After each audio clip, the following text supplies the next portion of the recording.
Student, कैसे हो आप सभी लोग। आई होप आप लोग एकदम अच्छे होंगे और पढ़ाई कर रहे होंगे। तो अभी तक हम पढ़ रहे थे क्लास 10 मैथ का दो चल रही समीकरण युक्त पढ़ रहे थे और हमने अभी तक क्वेश्चन नंबर 2 तक सॉल्व कर लिया था, ठीक है ना। तो आज हम क्वेश्चन नंबर 3 सॉल्व करने वाले हैं। तो चलिए ज़्यादा कोई टाइम न वेस्ट करते हुए क्वेश्चन को स्टार्ट कर लेते हैं। सिंपली देखो क्वेश्चन में क्या दिया गया है। 2 kg सेब और 1 kg अंगूर का मूल्य किसी दिन 160 रुपये था। एक महीने बाद 4 kg सेब और 2 kg अंगूर का मूल्य 300 रुपये हो जाता है।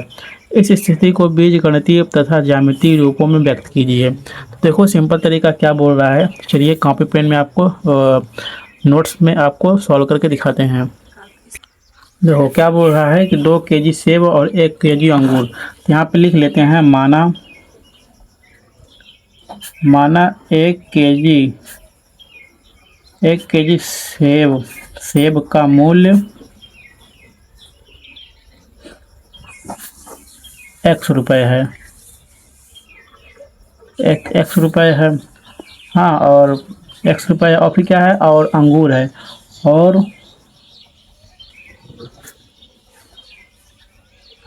माना 1 kg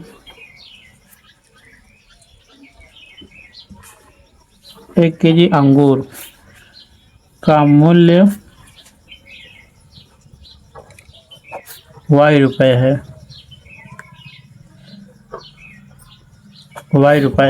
तो देखो हमें इसका पहला समीकरण क्या बनेगा, तो लिखेंगे क्या करेंगे, प्रश्नानुसार। पहले इसका हम समीकरण बनाएंगे, ठीक है ना। प्रश्नानुसार, ठीक है ना। प्रश्नानुसार में क्या क्या हो जाएगा, प्रश्नानुसार के अनुसार देखो क्या बोल रहा है कि 2 kg सेब और 1 kg अंगूर का मूल्य 160 रुपये है। 2 kg है, यहाँ पे 1 kg का मान क्या है, x रुपये है। तो 2 kg का मान क्या हो जाएगा, 2x रुपये हो जाएगा। और प्लस क्या है, 1 kg अंगूर है, मतलब 1 kg अंगूर का मान क्या है, y है, बराबर कितना दिया है, 160 रुपये, ठीक है ना। ये हमारा क्या हो जाएगा, पहला समीकरण हो जाएगा। और सेकंड में एक और कंडीशन दिया गया है, फिर बोलता है कि 4 महीने बाद, फिर सेकंड, क्योंकि पुनः लिखेंगे यहाँ पे पुनः 4 महीने, पूर्ण 4 महीने बाद 4 kg सेब और 2 kg अंगूर का मूल्य 300 रुपये हो जाता है। पूर्ण 4 महीने बाद, मतलब 4 महीने बाद कह रहा है कि 4 महीने बाद जो है 4 kg सेब और 2 kg अंगूर का मूल्य 300 रुपये हो जाता है। तभी क्या है, अभी x रुपये है ना, तभी x रुपये है। और 4 महीने बाद क्या हो जाएगा, 4 महीने बाद मतलब 4 महीने बाद 4, अभी जैसे x वर्तमान क्या है, x रुपये है, 4 महीने बाद प्लस 4 हो जाएगा ना, प्लस 4 महीने बाद इतना हो जाएगा। तो क्या हो जाएगा यहाँ पे 4 महीने बाद बोल रहा है ना, 4 महीने बाद बोल रहा है, यहाँ पे क्या हो जाएगा, 4x हो जाएगा ना, 4x रुपये हो जाएगा। और फिर क्या कह रहा है कि 2 kg अंगूर का मूल्य, ठीक है ना। तो 4 महीने बाद अंगूर, 4 महीने बाद अंगूर का मूल्य कितना हो जाएगा, क्या कह रहा है, 2y हो जाएगा ना, 2y कह रहा है। तो 2 kg अंगूर होता है ना, तो क्या हो जाएगा, 2 kg, क्या हो जाएगा, 2 kg रुपये। और उसका समीकरण बनाएंगे, ठीक है ना। समीकरण बनाएंगे, प्रश्न से क्या क्या कह रहा है कि 4x हो जाएगा प्लस 2y बराबर कितना हो जाएगा, 300। इसका समीकरण बनाएंगे, 2 कॉमा ले लेंगे, क्या हो जाएगा, 2x प्लस वाई, कॉमा ले लेंगे, 2x प्लस वाई बराबर 300 हो जाएगा, ये होगा ना। फिर क्या हो जाएगा, 2x है, 2x प्लस वाई बराबर 300 है। 300 बटे क्या करेंगे, 2 से इसको क्या करेंगे, काट देंगे। तो क्या हो जाएगा, 2x प्लस वाई बराबर क्या हो जाएगा, डिफरेंस वाई का, यही आएगा ना। ये हमारा क्या हो जाएगा, ये हमारा क्या हो जाएगा, ये हमारा हो जाएगा दूसरा समीकरण, ठीक है। यहाँ तक समझ आ गया। अगर यहाँ तक भी अगर कोई प्रॉब्लम हो, कोई समस्या हो तो बताओ, इसको आगे बढ़ते हैं। चलिए आगे बढ़ते हैं। और क्वेश्चन बहुत ज़्यादा इंपॉर्टेंट है बोर्ड एग्जाम के लिए, और बोर्ड एग्जाम में हर बार पूछा जाता है, इसलिए मैं बहुत आराम से एक एक क्वेश्चन करवा रहा हूँ जिससे आप लोग आसानी से कर सको।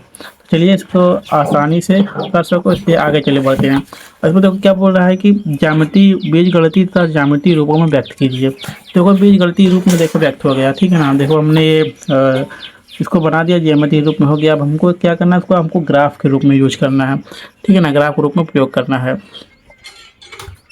देखो हमको पहले क्या करना है, हमको समीकरण एक से करना है, ठीक है ना। सर पहले क्या करना है, हमको 2x और y इसको दिया है ना, पहले तो क्या उसको क्या क्या करना है, x और y का मान निकालना है। तो क्या हो जाएगा, x हो जाएगा और y हो जाएगा, ठीक है ना।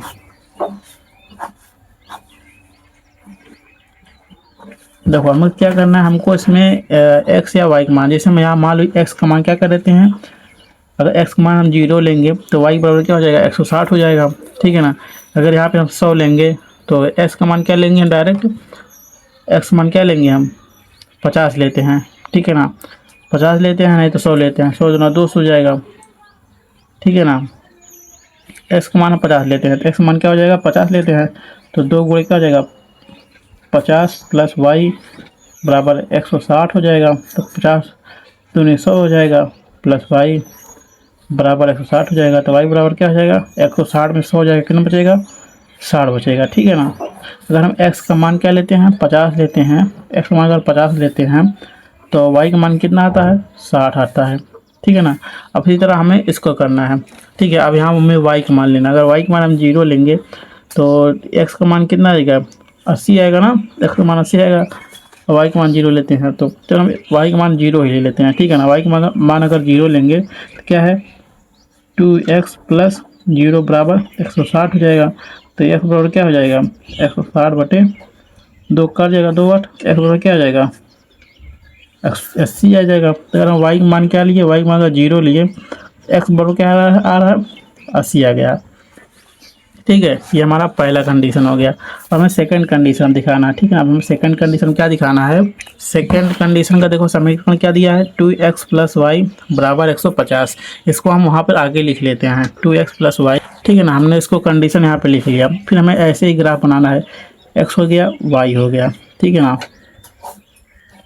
x हो गया y हो गया।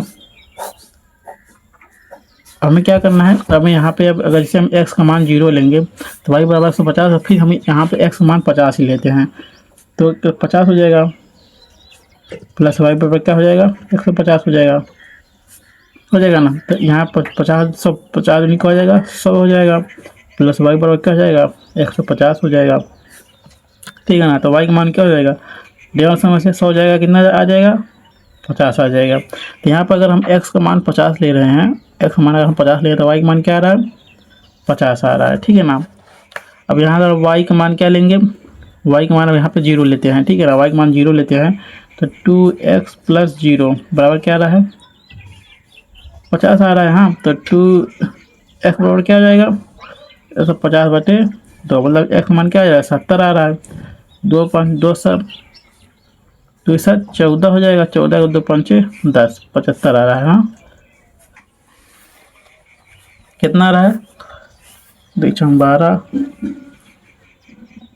75 आ रहा है। अगर x मान क्या लेते हैं, x y का मान क्या लेते हैं, y का मान 0 लेते हैं तो x मान क्या आ रहा है, 75 आ रहा है, ठीक है ना। अब हमें सिंपली क्या करना है, अब हमें ग्राफ बनाना है।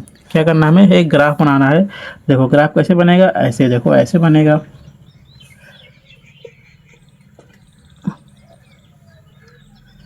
ठीक है ना, ऐसे बनेगा। अगर आप लोग ग्राफ कॉपी में बनाओगे तो ज़्यादा अच्छा बनेगा, ठीक है ना। ये x हो जाएगा, ये y हो जाएगा, x डैश y डैश। देखो हमारा सबसे हाईएस्ट अंक कहाँ तक गया है, 80 तक गया है, ठीक है ना। हम 80 तक ले लेते हैं, 10 20 30 40 50 60 70 80, ठीक है ना। इसी तरह यहाँ पे लेंगे 10 20 30 40 50 60 70 80, ऐसे इधर भी लेंगे 10 20 30 40, 50, 60, 70, 80। इसे इधर भी लेंगे 10, 20, 30, 40, 50, 60, 70, 80। देखो इधर सब क्या रहेगा, इधर सारा सारा सारा इधर माइनस में रहेगा और इधर भी सारा क्या रहेगा, माइनस में रहेगा। ठीक है ना, इधर प्लस में रहेगा, इधर माइनस में रहेगा। देखो हमारा पहला कंडीशन क्या दिखाई दे रहा है, पहला कंडीशन देखिए दिखाई दे रहा है, देखो क्या x बराबर 50 है लिए हैं, तो y का मान कितना आया है, 60 आया है। तो देखो हमें x का यहाँ पे 50 ढूंढना है, 50 कहाँ पर है, यहाँ पे है। x का 50 आया है ना, x का देखो 50 आया है और y का क्या आ गया, 60 आ गया। देखो ये रहा ना, ये रहा ना, इसको ऐसे कर लेते हैं। ठीक है ना, ताकि हमको अच्छे से हम समझ पाए कि हमारा यही है। ठीक है ना, जैसे बिंदु रख देते, ये हो गया। आप सेकंड क्या है, क्या कह रहा है, अगर x का मान 80 लिए हैं तो y का मान क्या आ गया है, 0 हो गया। x का देखो क्या है, 80 यहाँ पर है। ठीक है, 80 यहाँ पर है और y का क्या है, y का ये देखो, y का ये ऊपर वाला यहाँ पे देखो क्या है, 0 है। ठीक है ना, क्या है, 0 है। तो यहाँ पे इसको देखो, इसको मूलबिंदु भी बोलते हैं, जिसका मान 0 और 0 रहता है। इसका मान 0 0 क्यों रहता है, क्योंकि x एक्सिस ये वाला है, y एक्सिस ये वाला है, ये दोनों यहाँ पे कट कर रहे हैं और इसलिए इसका मान 0 0 रहता है। ठीक है ना, मूलबिंदु बोलते हैं इसको। देखो x का मान यहाँ पे 80 है और y का मान 0 है, कहीं भी कट नहीं होगा ना। अब देखो यहाँ पे सेकेंड कंडीशन देखना है। देखो सेकंड कंडीशन में क्या दिखाई दे रहा है, x का मान क्या है, 50 है, y का मान भी 50 है। x का मान क्या है, देखो 50 है, x का मान क्या है, देखो x का मान देखो 50 है और y का भी मान क्या है, देखो 50 है। यहाँ पर आ रहा है ना, देखो x का मान यहाँ पे, तो मतलब देखो सिंपली क्या होगा, अब यहाँ से कट हो जाएगा, यहाँ पे ऐसे जाएगा। देखो ना, ऐसे जा रहा है, डबल लाइन जा रहा है ना ऐसे। फिर देखो क्या कर रहा है, x का मान 75 दिया है तो y का मान क्या है, 0 दिया है। देखो x मान यहाँ पे 70 है, इसके बीच में 75 हो जाएगा। ठीक है, यहाँ 75 और y का मान क्या है, 0 दे रहा है, कहीं कट ही नहीं हो रहा है।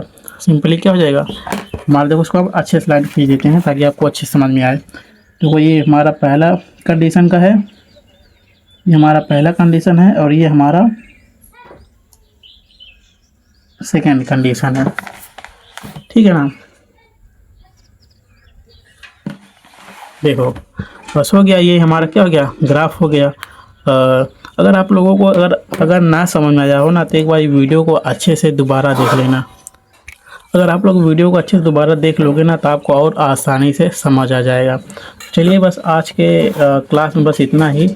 और मैंने आपको क्लास 10th का 3.1 एक्सरसाइज मैंने पूरा कंप्लीट करवा दिया है। और अगले वीडियो में मैं आपको जो है इसका कुछ एग्जांपल्स आपको जो है सॉल्व कराऊंगा। देखो जो एग्जांपल दिया है इसको मैं आपको सॉल्व कराऊंगा, देन मैं आपको 3.2 का क्वेश्चन कराऊंगा। ठीक है ना, 3.2 का मैं आपको क्वेश्चन कराऊंगा।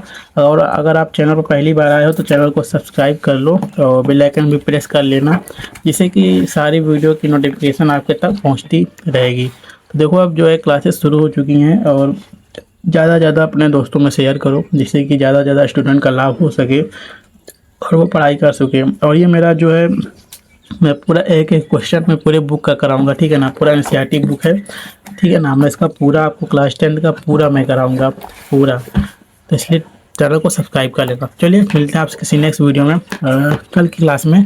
तब तक आप सभी को जय Hind and love you all.